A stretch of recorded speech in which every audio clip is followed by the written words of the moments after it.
আমি সত্য পথ। আমাকে ছাড়া মহাপ্রভু জগৎপিতার কাছে যাবার অন্য কোনো পথ নেই।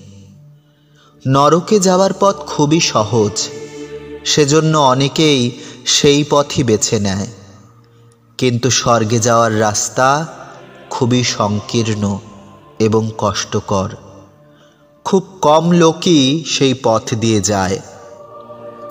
মানুষকে ভালোবাসো, মানুষের সকল অপরাধ ক্ষমা করো। যারা তোমাদের শত্রু তাদেরকেও ভালোবাসো। মানুষকে ভালোবাসলে ঈশ্বর তোমাদেরও ভালোবাসবেন।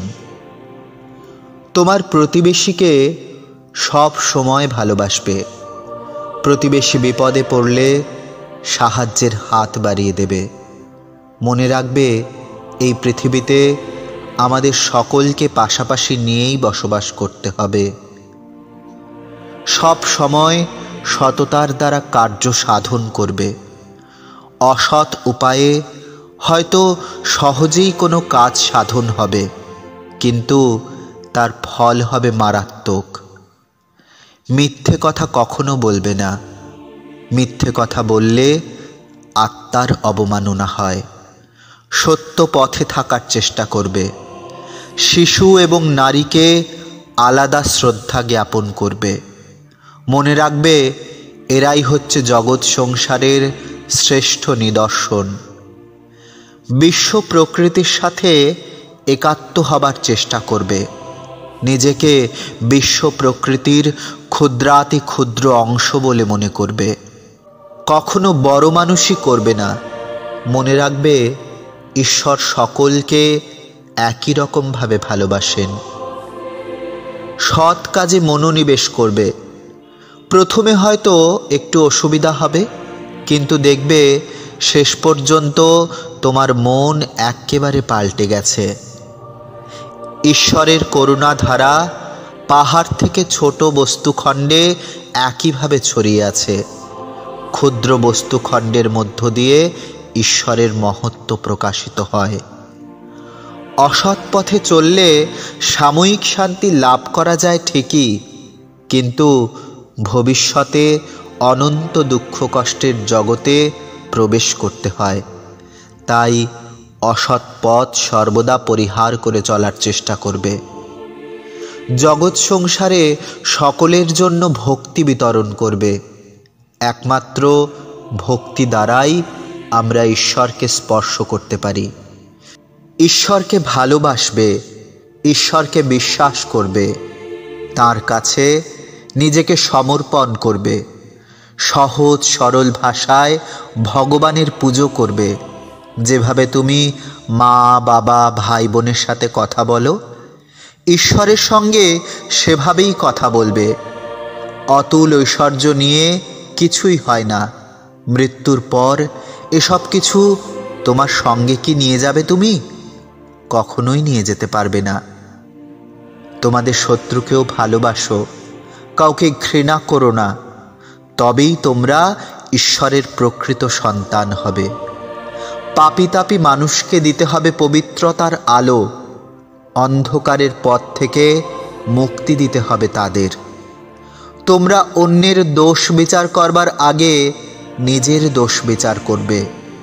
তোমরা ভেবো না যে আমার আগে যেসব মহাপুরুষেরা জন্মগ্রহণ করেছিলেন আমি তাদের বাণীকে অস্বীকার করছি।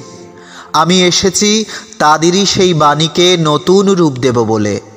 অপরের কাছ থেকে তুমি যেরকম ব্যবহার আশা করছো, ঠিক সেই রকম ব্যবহারই তুমি তাদের সঙ্গে করবে। তবেই তুমি অন্যের কাছ থেকে ভালোবাসা পাবে। আমার কথা শুনে যে কাজ করবে সেই হবে যথার্থ মানুষ। কোনো কিছুই তাকে বিচলিত করতে পারবে না। তোমরা মনে মনে ভেবো, যতদিন না স্বর্গমর্ত ধ্বংস হবে ততদিন এই শিক্ষা উপদেশ এক বিন্দুও ধ্বংস হবে না।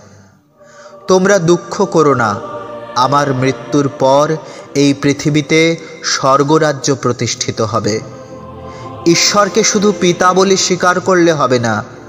মানুষের মধ্যে যেমন পিতা পুত্রের সম্পর্ক, ঈশ্বরের সঙ্গেও তেমনি মধুর আত্মিক সম্পর্ক গড়ে তুলতে হবে। তার কাছে নিজেকে আত্মসমর্পণ করবে। মানুষ যখন শ্রদ্ধা, বিশ্বাস আর ভালোবাসায় ঈশ্বরকে বাঁধতে পারবে, তখনই এই পৃথিবীতে স্বর্গরাজ্য সৃষ্টি হবে। কেউ যদি কোনো পাপ করে, তাহলে তার বিচার করবার ক্ষমতা আমার নেই, কারণ আমাদের মধ্যে এমন কেউ নেই যে জীবনে কোনো দিন কোনো পাপ করেনি। আমাদের কর্তব্য হলো মানুষকে ভালোবাসা। আমরা যেন পাপকে ঘৃণা করি, পাপীকে নয়। ক্ষুদ্র শিশুগুলিকে আমার নিকটে আসিতে দাও, তাদের নিষেধ করো না, কারণ এরাই রাজ্যের অধিকারী। ঈশ্বর চৈতন্য স্বরূপ, এবং যারা ঈশ্বরের উপাসনা করে অবশ্যই ভাববে যে তারা সত্য পথে চলছে। আমরা এই পৃথিবীতে কিছুই নিয়ে আসিনি, এবং আমরা কিছুই নিয়ে যেতে পারবো না, তা নিশ্চিত। সুতরাং আমরা যেন অন্ন বস্ত্রেই সুখে থাকি। যত লোক পবিত্রতা দ্বারা পরিচালিত হন, তারা ঈশ্বরেরই সন্তান।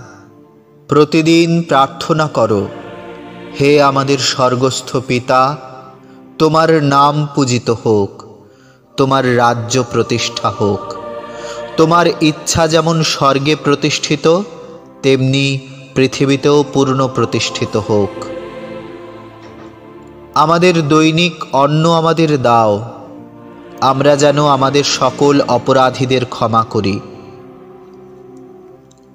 আমরা যেন আমাদের অপরাধীদের ক্ষমা করি, তেমনি তুমিও আমাদের সকল অপরাধ ক্ষমা করো। আর আমাদের প্রলোভনে পড়তে দিও না, সমস্ত বিপদ হইতে আমাদেরকে রক্ষা করো।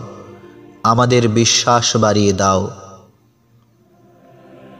হে আমাদের স্বর্গস্থ পিতা, তোমার নাম পবিত্র বলে মান্য হোক, তোমার নাম পবিত্র বলে মান্য হোক।